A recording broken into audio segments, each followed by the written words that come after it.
Well, hello there, friends and RC family. My name is Alec from High Noon Hobbies, and if you're new to this channel, I very much appreciate you checking it out. I hope that you will stick around, watch at least this video, see if this content seems worth your while, and consider subscribing so that then I can say to you, if you aren't new here, welcome back to yet another Friday upload. This time, if you couldn't tell, we're actually taking the bike out to a new spot to meet Scumbag RC, but first, of course, we had to make sure that we found Bigfoot and check out the old historical Sinclair gas station on the way out, kind of on the southern side of the Utah Lake area.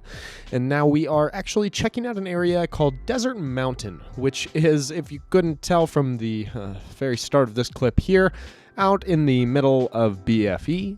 But it is, it's not too far from Salt Lake City. It's about 2 hours or so from Salt Lake City, 2.5 maybe, but it's a pretty sweet area, and this rock, very similar, very reminiscent of the White Rock that the White Rocks area that we checked out near Dugway, Utah. Kind of a similar rock structure to that, kind of one of those same situations where you've got a big, empty, open, expansive desert, and then out of the blue just springs a huge rock mountain area that's got lots of cool crawling lines on it. So this is actually an area that we are scoping out for future use. We want to see what it looks like and see if there are any good comp lines through here, and if it's an area suitable to hold an event, you know, in terms of people camping, getting out there, what the roads look like, all that sort of stuff. So decided to pack up the bike, throw the Capra in the back of the BMW F850 GS that I ride, and see if we couldn't find some good lines with our good buddy Luke from Scumbag RC. So that is exactly what we're going to do here today, and we are kind of making it a sort of comparison video since Luke and I both ran some of these same lines together. We're going to see what comes out on top. Is it the G-Speed G-Shot, or is it the Axial Capra 4-wheel steer edition? Obviously this G-Shot set up by Luke, also a 4-wheel steer running those beautiful shift servos front and back. And yeah, so let's just take a look, see if some of these lines might stump one rig and not the other, or vice versa. You just never quite know. And I will say, with the Capra, it is certainly not a stock Capra. Anyone who isn't new to the channel probably knows that, but the biggest upgrade to this Capra is going to be the flat skid. It's got a custom 3D printed flat skid. Unfortunately, we're still working out some of the kinks, and by working out some of the kinks, I mean I just haven't had time to, or I haven't made time to print a version of this flat skid that has the dig servo mount for the stock dig servo setup. So unfortunately we are running digless. I just have a zip tie that's holding the dig unit in the locked position so that we at least get 4-wheel drive, so that we're not just running front wheel only. We do have an aftermarket Tekken, I believe it's a 35-turn brushed motor. So we're running still a brushed setup. This has the Hobbywing 1080 in it, and it does have an Amazon special, I believe it's a 35 kg front servo, and still running the stock servo in the rear. So really going pretty budget here, whereas on the other side of the spectrum, Luke's rig completely customized, completely built out to a Class 3 comp spec. Obviously running those shift servos front and back, also running a brushless electronic system in it. He's got a Futaba, I believe, control. No, he actually has a Noble 4, FlySky Noble 4 controller, as opposed to the FlySky GT5 that I use for my rear steer. Both good options for rear steer. I personally like the GT5 just because of its price.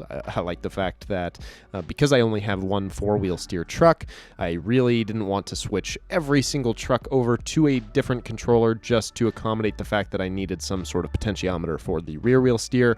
That being said, I definitely sometimes get a little bit jealous of the Noble 4 that Luke has. I believe Dustin from D's Company also runs a Noble 4. They're pretty nifty, so if you're looking for kind of an upgrade to your radio system, you're looking for something with a lot of different options, a lot of cool customizability, a nifty touchscreen, all that sort of cool goodness at a reasonable price, definitely recommend checking out that FlySky Noble 4. But both these rigs able to get through this line here Certainly the descent with my rig is going to be a bit more spicy there. But first, of course, we have to say hi to our good buddy Lucy. That is the Scumbag RC pup. So the Scumbag RC doggo. Now we're going to take a look at this same line that Luke just ran with his G-Shot in the High Noon Capra. Not too much of a struggle here at the beginning. Obviously, kind of struggling a little bit here with four-wheel steer. And that is where the obvious difference is going to be between the G-Shot and the Capra. The Capra being as heavy as it is with this massive cage, and then also the fact that I am not currently running D's bands in this video. I am going to be running D's bands on the Capra soon. If you have a Capra, certainly recommend checking out D's bands. They're definitely worth running. But without running D's bands or any sort of retention straps there on the, or limiting straps on the suspension, we're definitely not going to have nearly the same sort of side hill capability, and that's what kind of forced me off the wall there. Luckily, I landed on all four and decided to keep that same line going. Getting up to the top through that second section there wasn't too bad once I got myself lined up more vertically. The Capra does pretty well on straight verticals. It's really just the side hill with the setup that I have. The suspension is very, very loose, and so you do end up really feeling that cage weight when you're on the side hills. Trying to cut this turn as tight as I possibly can and really take full advantage of that crack that's on the passenger side, using it to keep myself planted on this face.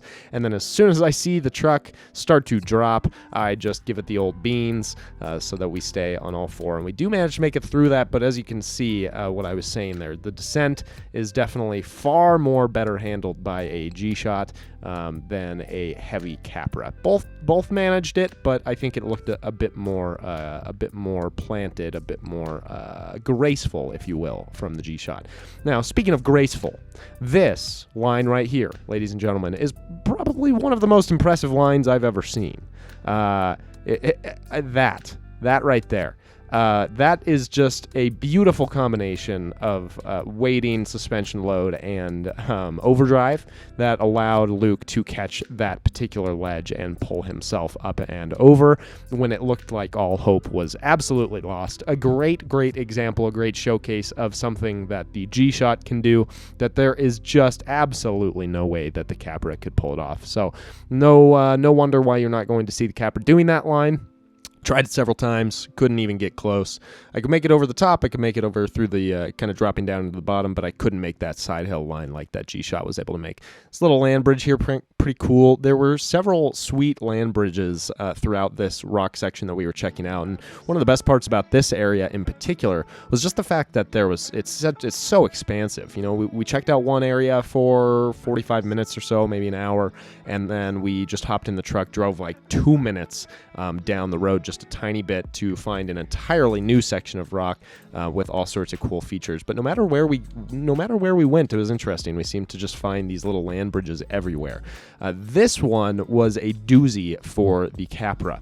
I will just say I didn't get the G-Shot on film doing this particular bridge, unfortunately, but I did want to capture it with the Capra just to see what I could do here. So the G-Shot did make it up and over this with relative ease, and the Capra really struggled. So we decided to make it a bit more fun, and we decided that we would both take cracks at this in the Capra and see if either of us could do it. So this is me trying to run this Capra. As you can probably tell, I'm not too uncomfortable trying to get it really bound up, seeing if I could recover from it, but unfortunately just getting pushed over by that little peak at the top of the land bridge.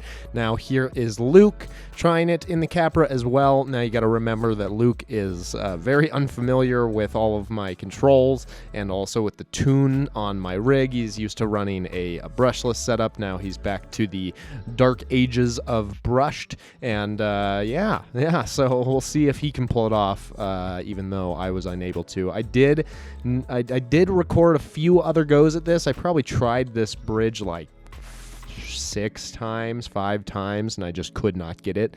So I won't make you suffer through all of that footage, but I figured I'd at least give you guys a little peek into our competition here and see if either of us could do it. And bam, exact same situation. So yeah. Didn't feel quite as bad about myself after seeing that one. But guys, that's all I've got for you folks today. I hope that you guys enjoyed this video. If you did, don't forget to give it a like and subscribe if you want to see more content like this. But I'm going to leave you here with us checking out this absolutely sketchy spot that we found. Just a reminder of the types of things, the types of situations that we put ourselves in to get this content for you. So I really hope that you do enjoy, because I do slightly risk my health and well-being for this. All right, guys, we'll see you on the next one. Cheers.